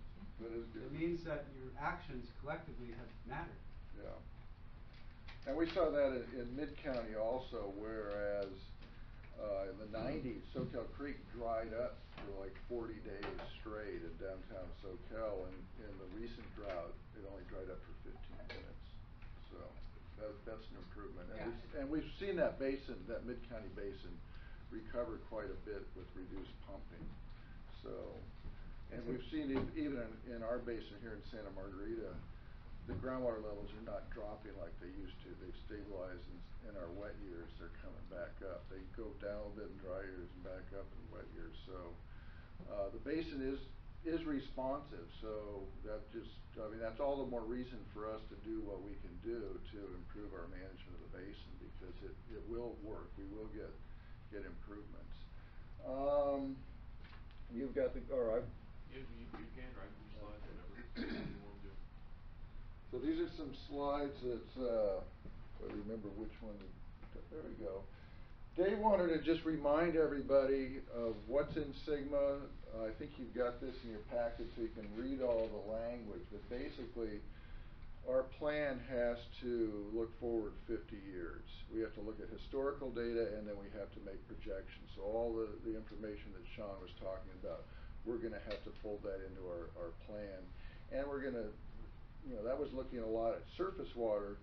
We're really going to have to do it a lot with groundwater too, and Montgomery will be doing that for us as well. But the state does require us to make sure that we are projecting forward and that we are doing a reasonable effort to look at climate change. They give us some suggestions on parameters to use for climate change in our plan, but we can also develop our own parameters. That's what we did in Mid-County. As long as it seems to make sense and we can justify it, we can develop our own projections. But again, we're projecting forward, and a lot of these are unknowns. The climate change, clearly, we don't know exactly what's going to happen. We don't know what's going to happen with fog. We're getting better handle on what's happening with temperature and rain, but the rain we're getting whiplash. So, and we don't know when those dry periods are coming and when the wet periods are coming. So a lot of uncertainty that we're going to have to bake into our plan going forward. But we use the best available information and the best available science to pull this all together and to plan for different eventualities. You raised a point. I just want to add one more thing, and I'll make sure to send this to Nicholas. About a year ago, we completed what we call a conditional probability analysis, and what that touches upon your question. So if we look at the historical data and we ask the question, how likely is a wet year to follow a dry year to follow a wet year? There's some very interesting patterns that emerge in the historical data. I'll give that to Nicholas so that you all have the benefit. It's very simple to understand, and what it means for projections, we can do the same analysis with projections and compare it, but since you raised that. Yeah. Well, and that was actually something I wanted to ask you about too when you were talking about. You said that your projections allowed you to calculate probabilities of those projections. Yep. And you know, we have some choices as to how reliable or how conservative we are. Can we expect the projection that we utilize, that there's a 90% chance that that's going to occur, or that it won't get worse than that, or is 75% good enough, or do we want 95% probability that we're going to be within the ranges? Those are some of the decisions that we get to make as we go forward. And you know, we keep referring back to Mid-County, but it's an area that's grappled with this stuff. We looked at seawater intrusion. What levels of groundwater do we need to maintain to prevent seawater intrusion? Well, the initial levels were set at I think it was a 79% probability that it would keep seawater intrusion out. But is that good enough? Do you want to have a 100% probability you're probably not going to get, but maybe 90% probability that you're right is something that's reasonable to shoot for, but it does raise your threshold quite a bit more, and then it makes it more expensive to try to hit that threshold. So these are the trade-offs that we as the local groundwater sustainability agency get to think about as we do all this stuff, and we'll rely on Sean to give us some of those probabilities on and Cameron. And then the other good thing is that, you know, this plan, it's a plan, but it is an adaptive plan. We have to reevaluate every 5 years how we're doing, how conditions are changing. Are we starting to hit our targets, or are things changing faster than what we had expected? So we don't have to have all the answers right now as we prepare the plan. We do have time, and we have an obligation to adjust it as we go forward. What else have we got? So this is Dave's climate takeaway, that the historic and current data must be used by the Groundwater Sustainability Agency to assess and defensively account for future climate uncertainty within our basin. So we're gonna be doing a lot more work, looking at all this stuff as we go forward. And you'll see a lot of that in the model too, as we look at different scenarios with our groundwater model, and as we look at potential projects or management actions. Are they going to take into account or address the situation? This gets us into the sustainable management criteria. Georgina talked a little bit about that, where you have your minimum thresholds, the levels that you don't want things to get below, and then you have your measurable objectives, where you may be shooting for a higher level, and you may be managing to stay somewhere in between, or you may just want to try to get to those objectives, but you definitely don't want to get below those thresholds. And that gives some of a margin of operational flexibility, or a range that you can shoot for. And this is just an example of a situation where, say we're talking about groundwater levels, and you're down here, you're below your minimum threshold. This is undesirable. You've got undesirable results happening. You've got your stream flows drying up, or your wells drying up. So you want to get back up to your minimum threshold, but then ultimately you may want to get up to a higher level, to your measurable objective. Again, this is sort of a margin, an area of operational flexibility. Or you may have a situation where you know you're going to have a dry period, so it may go back down during a drought, but then you know that with your projections it's going to rain again, and you can go back up. So you can operate within that threshold area as you go forward. Jack? Yeah, I'm really interested in that, because to me, to keep a minimum, it's always going to go up and down to some extent. Yeah. So really, you're shooting for something above the minimum, whatever is going to happen. Yeah. So it almost suggests to me that there's something higher than the minimum that's really the minimum. And will we get information to help us with how to think that through? You will. Yeah. Okay. And there's different ways you can define the minimum. It's not necessarily a one-time dip below this level. It may be, what's the average over 2 years? Is your average staying above that level? That makes sense, yeah. But you might have a month or two where you dip below.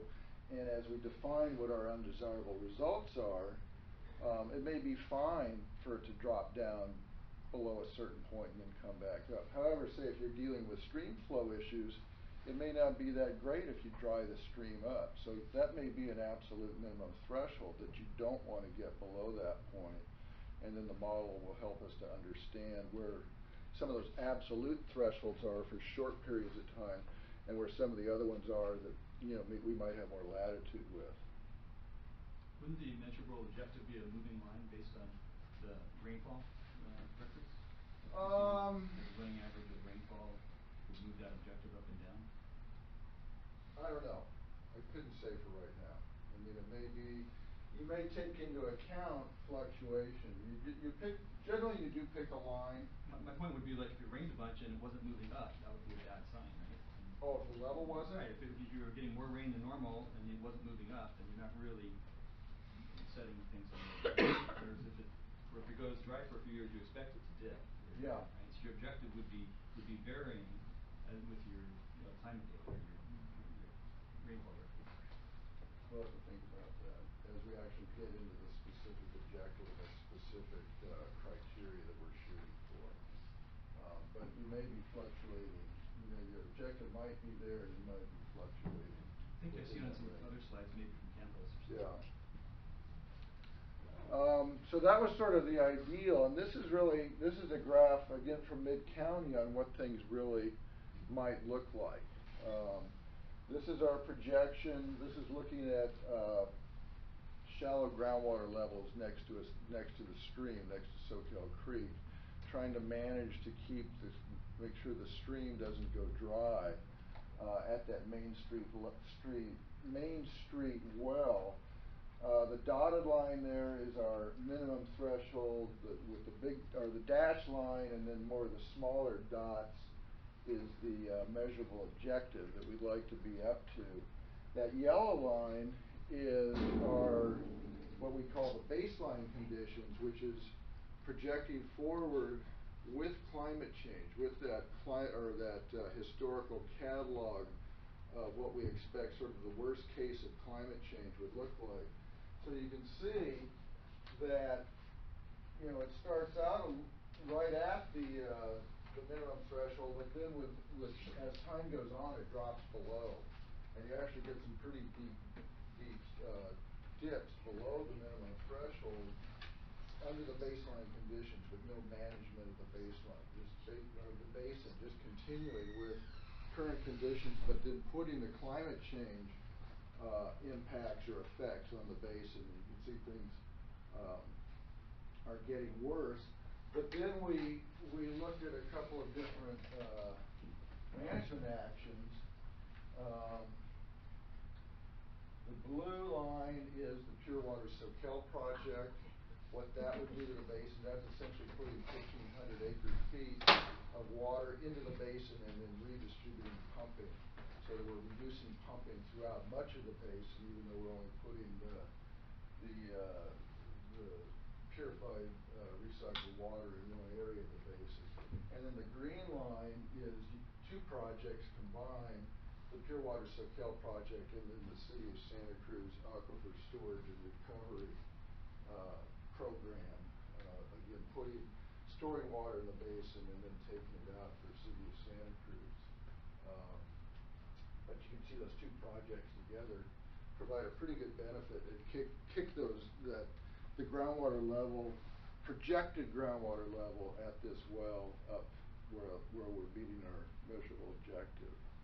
So this is sort of what it looks like when you get your, you know, a year or so from now as we do our modeling and come up with our projects, and ideally we can have some graphs that look like that show what the impacts of climate change might be expected to be, and then how do we manage the basin to sort of offset those impacts.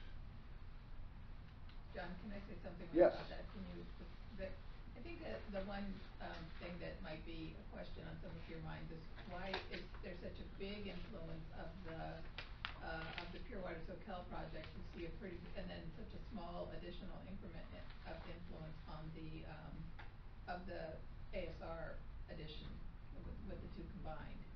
And I think the answer in this particular case is that the aquifer storage and recovery water is being put in deep and further away from this particular site than so it's not affecting the shallow groundwater so much, and it's further away, so it's not affecting that part of the aquifer as much as the Pure Water Soquel one is. And we just picked this particular one out as an example. We've got plots like this for probably 20 different wells throughout the basin. Some of them deeper wells, the actual municipal wells. This is just a shallow well next to the stream to sort of look at the impact of pumping on the stream. But as Rosemary says, you see different levels of impacts at the different wells. But again, when we do our groundwater sustainability plan, we have to create a number of different monitoring points throughout the basin to monitor the different sustainability indicators, and then we have to report on those annually how we're doing, and then every 5 years we have to do a more full-on evaluation. So this is an example of one of our monitoring points, but there are many more, and the effects are different in the different monitoring points. And again, these are projections. We're going to be monitoring these as these projects are implemented to see what really happens, and then reporting back, and then adjusting our plan as needed. Oh, that's another example, isn't it? This is one where you actually start out above your management objective, and you want to, again, not get too far down, but I'm not sure that we're there at this point. Oh, and this is just another example. You saw Sean talked about different climate models that are available. This is, I think, a table that shows, 6 or 8 different models, and what they talk about, the percent change in the precipitation, the percent change in the temperature. So you can see there, pick your model. There's a lot of different models out there, so we're going to have to choose the ones that make the most sense for us, and maybe you know, maybe the worst case scenario, maybe not the worst case scenario. Again, you might wanna have a range of potential solutions. Yes? Real quick point, you see the 4 letters CMIP? Yes. Almost, if you start looking at climate projections and that studies and stuff, you always see those 4 letters. Uh-huh. And then 5, 6, now we're on 6. CMIP means Coupled Model Intercomparison Project. It's where they take a whole bunch of different global climate models. Right now there's, I think, 36. So there's 36 different institutions and research groups that have built global climate models. They run all those models with the same input values. And that gives them a basis of comparison between the models. Because each model treats some part of the physical system, climate system, a little differently. Some of them use the same approaches to treating the climate system, but invariably each one has its own parts that are a little different. So they want to be able to compare. That's how they do that. So it's structured. Good. This is the last one. I got one more. Oh, you got one more? Wonder what?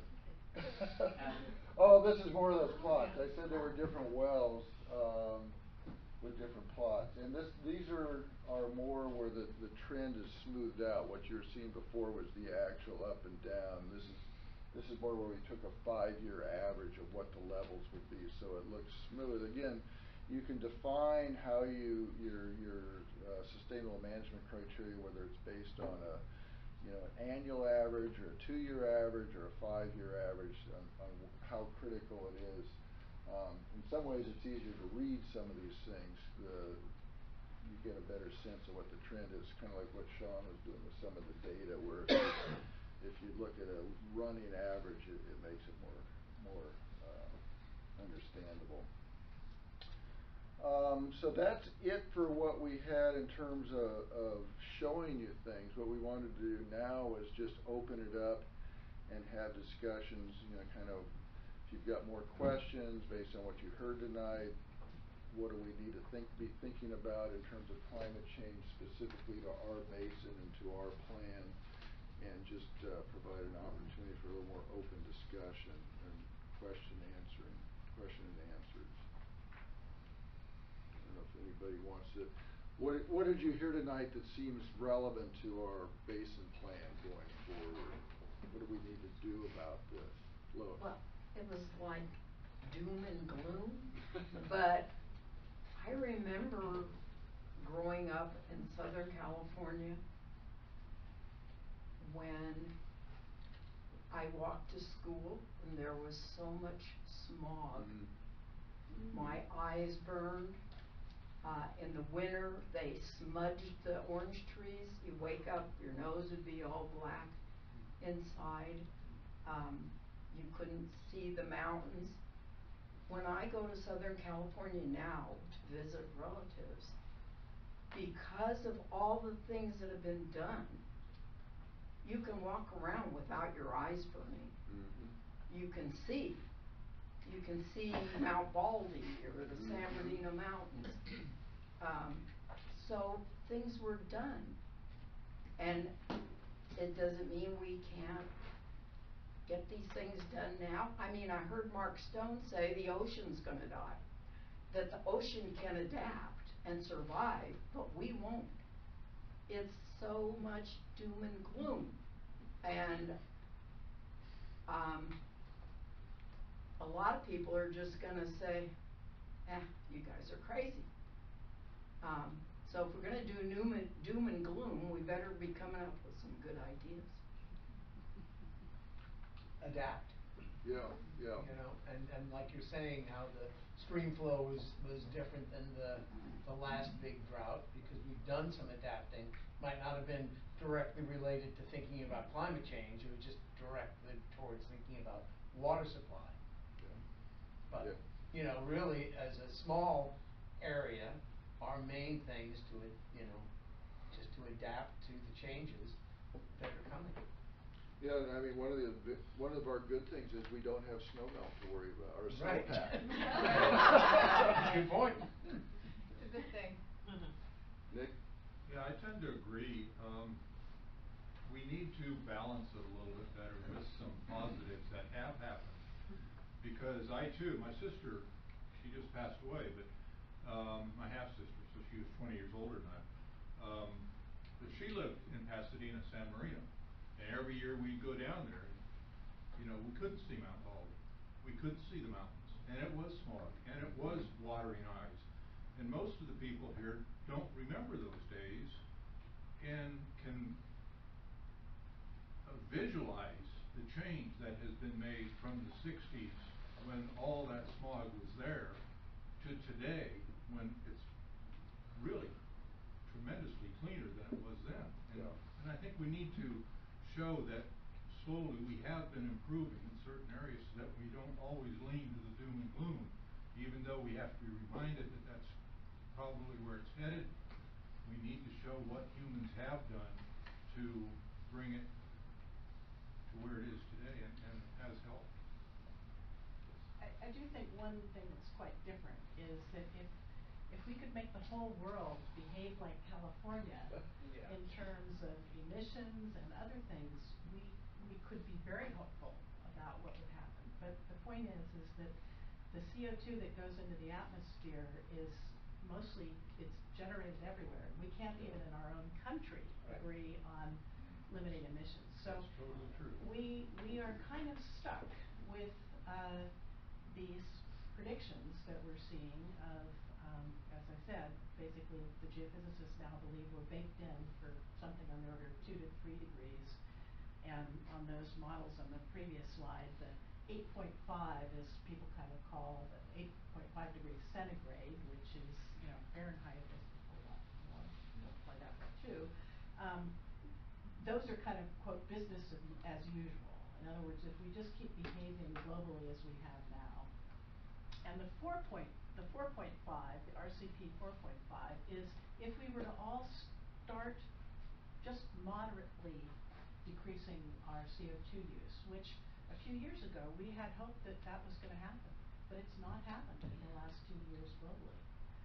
And so we have not turned that over.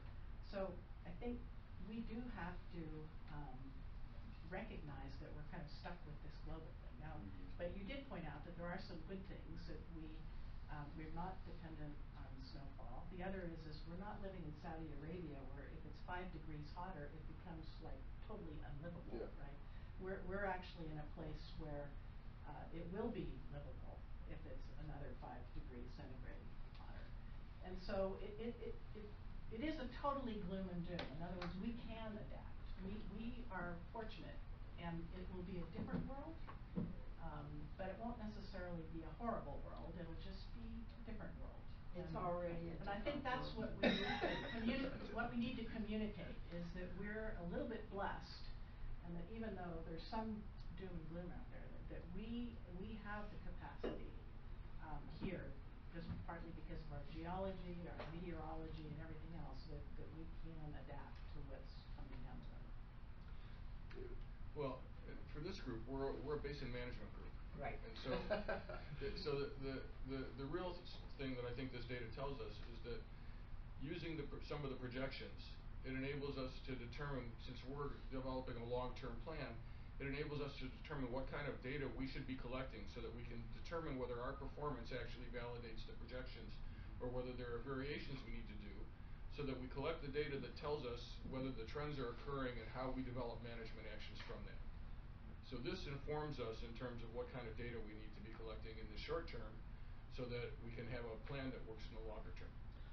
I think we can plan on, I think we should plan on not relying on rainfall alone to recharge our aquifer. That would be the prudent thing to do.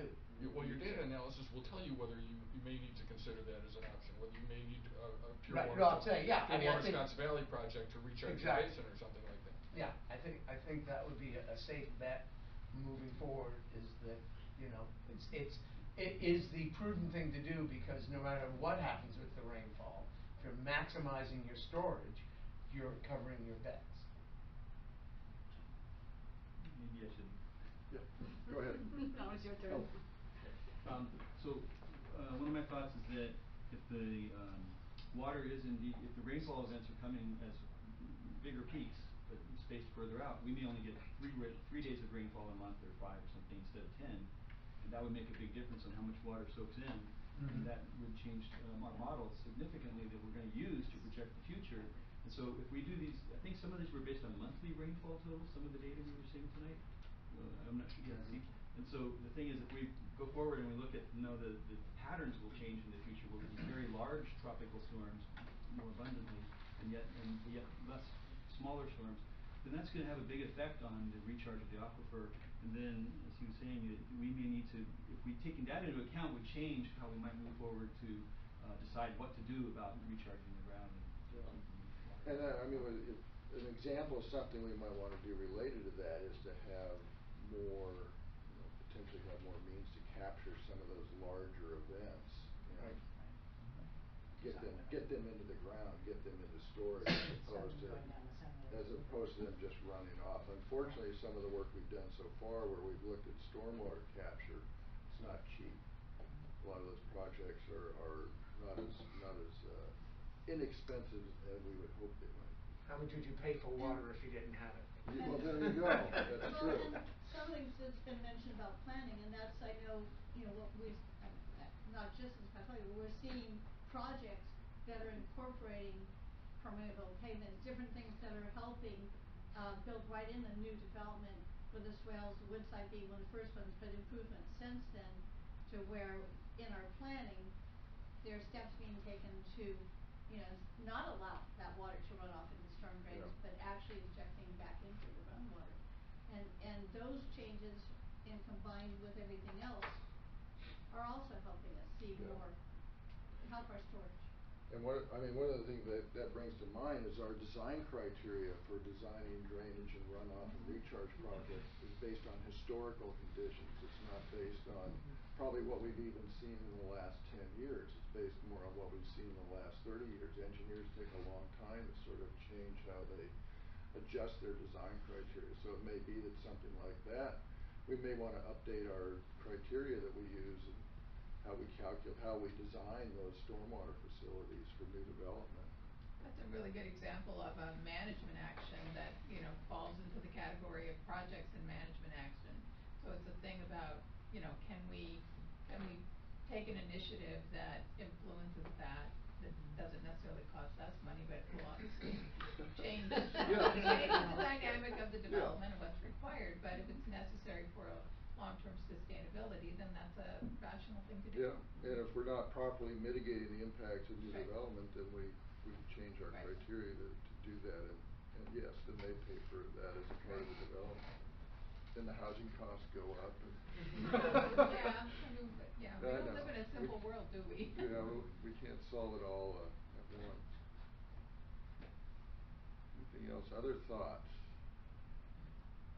We talked a little bit about projects or general things that we might want to consider.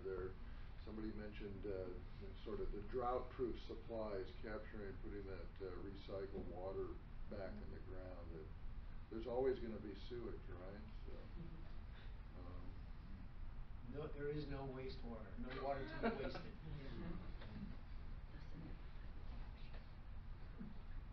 Anything else? Well, we're going to, obviously we'll be dealing with this more as we go forward. You saw some of the work that was done in Mid-County with the groundwater modeling and looking at bringing into the models the projected effects of climate change, talking about the assumption, getting into the weeds on the assumptions that we use and that we want to take into account. So this whole session was designed to get you starting to think about that and give you some of the baseline information as we move forward. So I think we're done with that informational session, and I'll turn it back to Nick and Corette for the rest of the agenda. Okay. Thank you, John. Thank you, John. Thank you, everybody. Thanks again, Sean. That was really informative. So let's go to staff reports. Terry, any legal counseling you'd like to give us? No new updates other than I'm curious whether the federal EPA will roll back low flow toilet. Oh. Low flow toilet and, hand washing and shower devices in light of Trump's recent comment. Mine works great. I only have to flush once. I'm in the dark on this, okay. Oh, you haven't heard? No, that's okay. I do remember when low flow toilets first came in, they took flushing them 2 or 3 times, but they've kind of figured that out, and now they work pretty good. Yeah. So last week, President Trump said that he has to flush, is it 16 times or some? 15 times. 15 times, and he never can wash his hands adequately. Yesterday, I read an article in the Aqua email that said that Trump is intending to roll back EPA, thresholds on low flow toilets and showers and sink faucets. We'll see. Fiber. But Yeah. that shouldn't affect health. It shouldn't, I don't think we're gonna change it if we do. We're okay. So, thank you, Terry. I didn't know that. So 6.1, individual director reports. Does anyone have anything, travel, training? I know we had that NITO, groundwater modeling seminar. I was interrupted during it, but I don't know if everyone got the slides, like emailed to you after the fact. Okay, I wasn't. did anyone else, did you do the? I did it, but I didn't get Okay, the I'm slides. gonna send you the email I got with the slides, and the slides are a great, resource, like a, encyclopedia, is the word I'm looking for. It's something. Could you send it to staff? So Yes, we can that's all what I mean, have the yes, I will. slides? Yeah. I was looking at Perrette, what did I say? Oh, okay. So I'm looking at Terry, just maybe putting them up on the website is the best because we can't really email, stuff, okay. Yeah, So we'll make it informational. available on the website somewhere. Yeah. No brown net pen net. Yeah, it's it's just Yeah. like a resource. Email But you anyway, or it was very good. Website. Website's fine. Yeah. That's all I did when it comes to training and meetings. Anyone? Okay. Bill, did you raise your hand? I did not. You did not? Okay. Board compliance, is everyone in compliance? We already There said. too, I looked at it. have the transparency. So future items, record retention policy, et cetera, informational items. Do we wanna look at that, or is that just there for information? Anyone have a comment about the expenditure contract we spent on these balance guys? No, all good, well worth it. The events calendar and number 10. Motion to adjourn. Second. Okay. Aye. Who's seconding? JM did. Okay, all those in favor? Aye. Aye. Thank you everyone for coming. Thank you guys, it was a good turnout tonight. Appreciate you, sticking through it.